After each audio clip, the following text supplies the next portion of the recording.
Welcome to Angel K TV. Hi guys, welcome back to Angel K TV. For today's topic, we're going to be talking about subject and object pronouns. So without wasting any time, without further ado, let's get into this video. So the first thing we need to understand is what is a pronoun? And what is a pronoun? Well, a pronoun is a word that takes the place of a noun. And what is a noun? A noun is something, right? A noun can be anything. It can be a car, a person. A noun is something. Like, for example, John is a driver. He drives a bus. Okay, so look at this example. Now tell me what is a pronoun there and what is a noun there. Okay, so yeah, you're correct. If you are correct, and if you did say that John is the noun here and he is the pronoun, then you're correct. Because remember, the pronoun takes the place of a noun, and John is a noun, but the pronoun he there is taking the place of John. John is a driver. He drives a bus. I hope that's very clear now. Okay, so let's talk about a subject pronoun. What is a subject pronoun? A subject pronoun is a pronoun that does the action in a sentence. Sorry. Like, for example, he drives a bus. So as you can see, the pronoun he here is obviously the doer of the action, right? And drives is the action itself. Okay, so now let's talk about some examples of subject pronouns. We have I, we, you for singular, and then you for plural. He, she, it, and they. These are all pronouns. Right, so these examples are just pretty easy. What you have to do is basically just know what the pronoun is there. Like, for example, I go to school every day. So what do you think the subject pronoun is here? Is it I? Is it go? I don't think I mentioned go in the examples of subject pronouns. So what is it? It's obviously I. I is a pronoun. It's a first person singular. I. Okay, so next example. We haven't met before. Okay, yeah, do you guys know what the pronoun is here? Of course, it's we. Another example is you like singing. You like singing is basically a second person singular. That's yours, okay? Well, we also have another one. You live in a house. So what do you think? Where is this? Is this second person again, or is this, is the second person singular or second person plural? I mean, I did mention two yous, right? We have one for second person, we have one for singular, and then we have one for plural. So what do you think this other one lies in? Yes, you're correct. You live in a house is plural, so second person plural. Okay, so now here's third person singular. He, she, and it. Like, for example, he lives in a house. She has 3 daughters, or 2 daughters, or one daughter basically. It is a nice car. It is a nice pen. It's a nice book. So you obviously know these are basically just simple examples, right? This is just pointing out the pronouns in these examples. We've already had I, we had we had you, plural and singular, second person plural and singular basically, and now we have he, she, and it. So what's left? They. These are basically just pointing out the pronouns in these examples. You don't really have to go into anything else, right? So this is kind of simple, right? Right. Now for the last pronoun, they.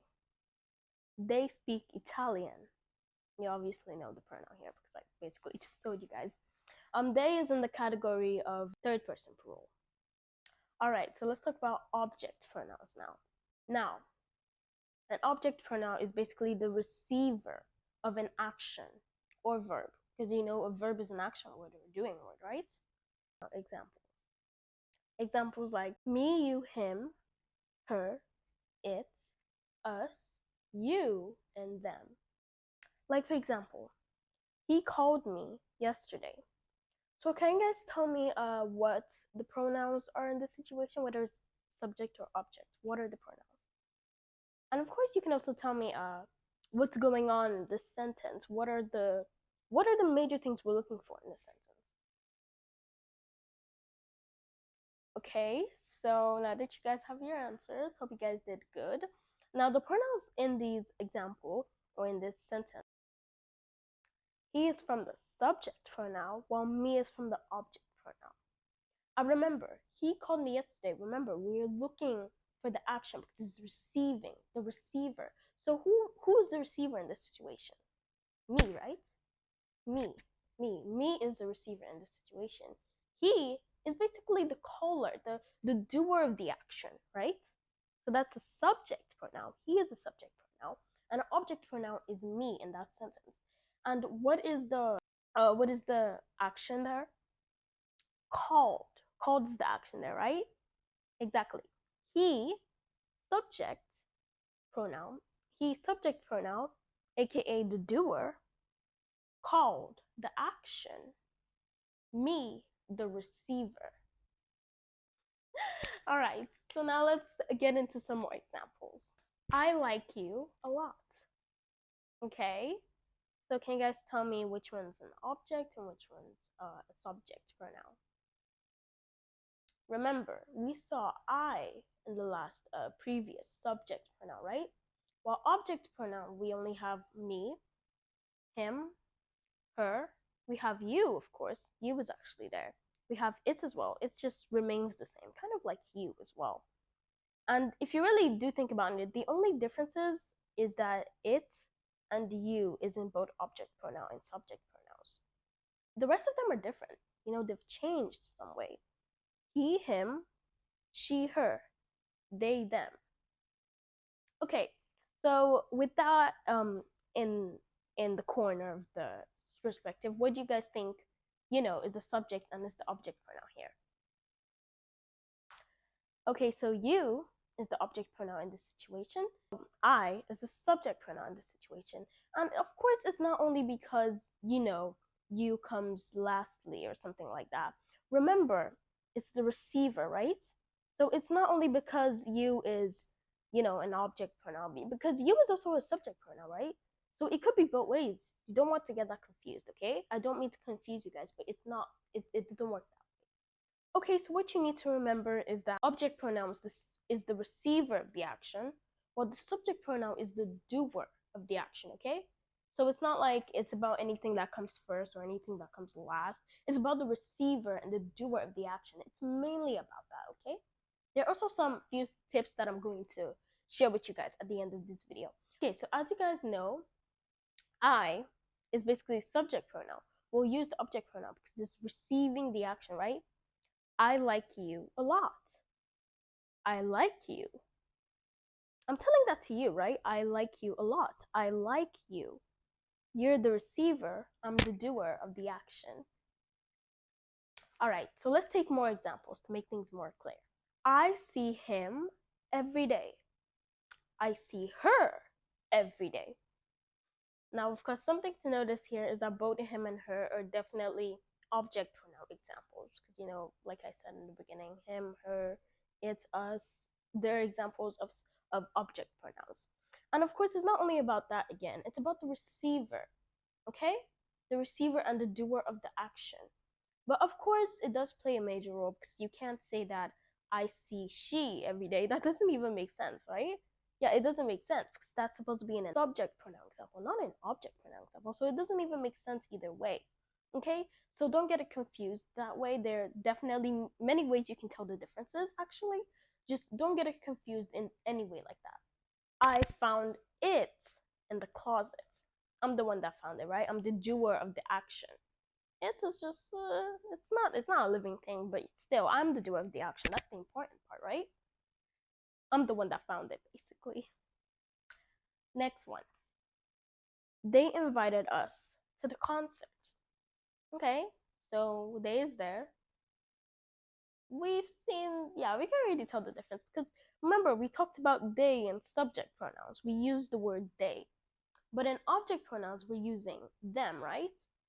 And of course, like I said again, If you mix those roles, it wouldn't make sense. So it would kind of be easy to tell which is which. Like, for example, them invited us to the concert. That doesn't even make sense, right? That's why it's important to understand the difference between subject pronouns and object pronouns. But of course, you can obviously tell the difference because if you switch them up, the sentence probably wouldn't even make sense. I mean, depending what subject and object pronouns you're using. But most of the time, it wouldn't make sense, right? Next example. I gave them the key. Okay, easy, right? After all, you can't say I gave the key. I don't even know. Wait. Let's calm down. I gave they the key. Yeah, that's right. And it still doesn't make sense either way if I'm saying it right or wrong. It doesn't make sense, right? So yeah, it's pretty much, easy to tell the difference between a subject and an object pronouns. And of course, I'll still leave the tip at the end to make things more clear. And of course, as usual, I'm the doer of the action. They're the receiver of the action. I gave them the key. They're receiving the key, right? From me. They're receiving the key from me. Next one. Can I visit you this summer? Yeah, there's really nothing much to say because I feel like I've already said it all. Because again, tell the difference. Because at the end of the day, the only similarities that subject and object pronouns have is that the you and the its don't change. Yeah, we know that. The you and the it don't change. Object pronouns have you in it. They also have it in it. Subject pronouns have you in it. They also have it in it, and they're not changing. That's the only similarities between them. Others, on the other hand, do change. Like, for example, he changed to him, she changed to her, they changed to them. Okay? And pretty much I changed to me as well. So there are a few differences, but the only similarities there is both it and you that don't change basically. So it's pretty easy to tell which one is which, right? Because number one, object pronouns don't even have I in them. Yeah, that's why it makes it kind of easy because if it did have I feel like we would be in this confusing situation. But again, like I said, it's mostly about the receiver and the doer of the action, right? After all, I mean, if I comes first, as long as they're not the receiver of the action, then they're not referred to as an object pronoun. Besides, object pronouns doesn't even have I in them. He has is me. What else? We have you, we have him, we have her, we have it, we have us, and we have them. There's no I there, right? Because why? I changes to me, right? This basically same as I was saying about she changing to her and all those things like that. See, that's why it's easy, right? But I'm just gonna cut it there. I'm gonna cut it off there because I don't want to go too much into it. But as you guys can tell by me repeating this multiple times, it's obviously obvious that there are differences, right? Yeah, but if you really look at it, at the end of the day, it doesn't really matter because at the end of the day, it's about the receiver and the doer of the action, right? All right. So now, where were we in the example I made of? Oh yeah, right. Can I visit you this summer? Okay. So I don't want to get into much of what I just finished talking about now. So we're just gonna go straight into the answer. So remember, like I said, again, it's about the doer and the receiver of the action. And I'm the one coming to your house, right? I'm the one doing the action, right? I'm the doer of the action. You're the receiver of the action, right? So that's why you is basically an object pronoun in this sentence, and then I is a subject pronoun. All right, guys. So this was pretty much it about subject and object pronouns. It's pretty easy, right? I mean, to me it is. I just hope that you guys actually understood what I was trying to explain because I feel like I did try to make myself more understandable by using differences with how the pronouns change depending whether it's a subject or an object pronoun, and the doer and the receiver of the action. I really did think maybe after that some of you guys would probably understand, but if you don't, of course, like I said, I had a tip for you guys, And it's basically that subject pronouns come before the verb in this situation, while object pronouns come after the verb or the preposition. Because like we all said, in these examples that I used, like for example, I used the last example I used, which is, can I visit you this summer? As you can see, if we're forgetting about the I there, if we're forgetting about the can there, sorry, forgetting about the can, I is basically coming before you, right? And it's pretty much the same as everything else. Like for example, he calls me every day, or he called me yesterday. These are all pretty much examples. I saw her yesterday. I comes before her. Okay? I comes before him. He comes before me. So as you can see, subject pronouns always me every day, or he called me yesterday. This makes sense, right? He is the subject pronoun in this situation. Okay? Object pronoun he is him. That's the difference. He, him. But he is the subject pronoun in this situation. That's what we need to focus on. And me is the object pronoun. And I'm coming last and, in the middle of the sentence or pretty much at the end of the sentence. As you can see, that's basically a hint telling us the difference between object and subject pronouns. And I'm pretty sure with all these hints and all these rules you need to follow, I'm pretty sure you guys already know the difference between a subject and an object pronoun. Because like I said, subject is the doer of the action. Object is a receiver of the action. Again, subject comes before the verb. Object comes after the verb or the preposition. And of course, another difference is the way the pronouns change. Like for example, he changed to him because he is the subject pronoun here. Him is the object pronoun here. She changed to her. Her is the object pronoun here, while she is the subject pronoun here. So I hope you guys really understand that. I did really try to make it more interesting and in my way possible. But I hope you guys enjoyed this video, and if you did, don't forget to like and subscribe. And of course, if you guys have any questions, be sure to tell me, guys. Don't worry about anything. If you guys have any questions, be sure to tell me so I can answer them for you. And of course, if you guys feel like I missed anything out, if you guys feel like I need to cover more on this topic, or even any other topics that I've done, let me know in the comments below. And of course, again, you guys can also recommend topics for me. I think it's kind of hard finding topics, especially English topics nowadays. It's kind of hard finding English topics. But yeah, that's pretty much it for subject and object pronouns. I really hope you guys enjoyed, and if you did, don't forget to like and subscribe, and I'll see you guys next time in my next video. Bye, family. Don't forget to stay safe.